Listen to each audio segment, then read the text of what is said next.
the other day, Tyson Kozak makes his line mates better. Just, I guess, could you kind of expound on that and just how he does that? Well, I think his game, just the energy, first touch, um, the races for plays up ice, his defending as a down low centerman. He doesn't make a lot of mistakes.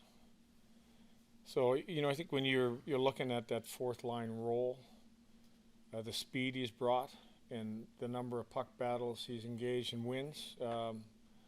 When you have the puck more, the guys around you are better. Multiple goals that you guys scored the other night were really created by your D joining the rush and getting involved. How has this group evolved this season in terms of their execution of the D jumping in, and really how often, if at all, have you reeled those guys in a little bit, just given what you guys have given up and maybe your forwards and what they've been able to cover? Well, I think if you look at the D's number, they've been heavily involved. They've driven a lot of our offense all year long. Probably a disappointing part is, I've spent a lot of time talking about we haven't finished some of or we haven't found that next play sometimes when we have great opportunities. I thought the other night a lot of great hockey plays, a lot of find that next play, find the guy down low, find the guy at the back door. We made good plays. There was a few games where we had chances to turn the game or maybe win the game. We're hitting the guy in the skate or it's an errant pass. I thought everything was connected. The passing was good. The speed we got up the ice was good, and you look like a real dynamic team when you make plays like that. Was the team, I guess, I guess you maybe kind of said it, but more decisive? It's like a lot of the one-touch passes on the early goals. They just seem more decisive as a whole, I guess. I still think it comes to execution. I think you just mentioned it. It's making the play is there. The passing was right on cue. It was crisp.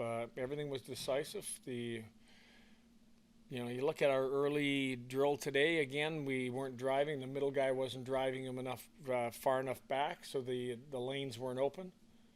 That's a part of it. When you drive that middle lane or drive the dot lane and you clear out space or you make that offside defenseman make a decision. That's a big part of some of the success on some of those rush plays is you stress out that one defenseman. He's got to make a decision. Am I going to take this guy that's driving through, or do I have to watch the guy that's coming off my backside? And they had trouble with their D zone coverage, which you look at a couple goals we gave up in Edmonton, same type of thing. We didn't sort out the coming into D zone, and we got scored against. And they were bang on with what they did. We were bang on the other night. 2 games now of Zucker, Cousins, and Tuck on the second line. What have you liked about that group together?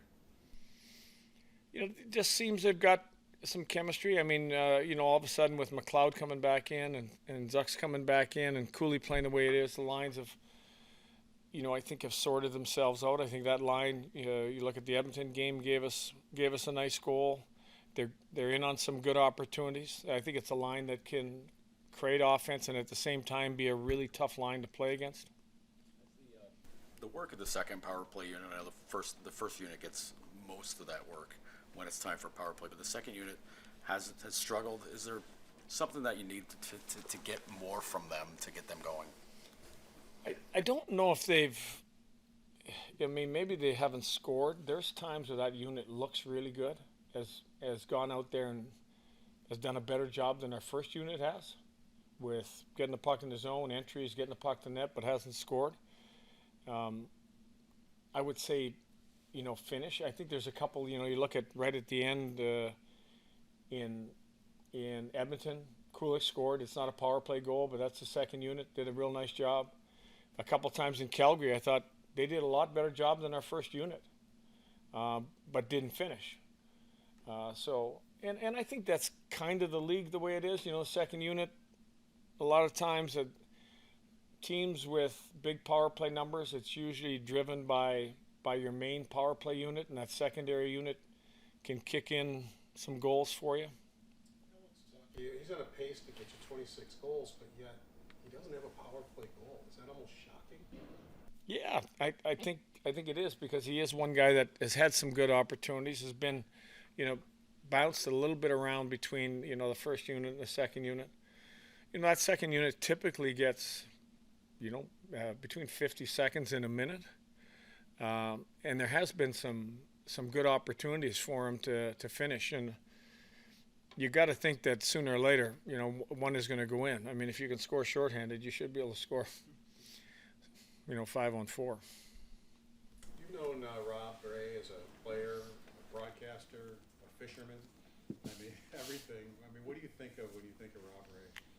Well, I just think of Rob as the ultimate Buffalo Sabre that has, been involved in this organization for a long time, and I think it kind of epitomizes what, blue collar hockey, and, in the day when there was a lot of tough guys in every team, you had a guy, and I've said this before, that he created a lot of comfort for your team.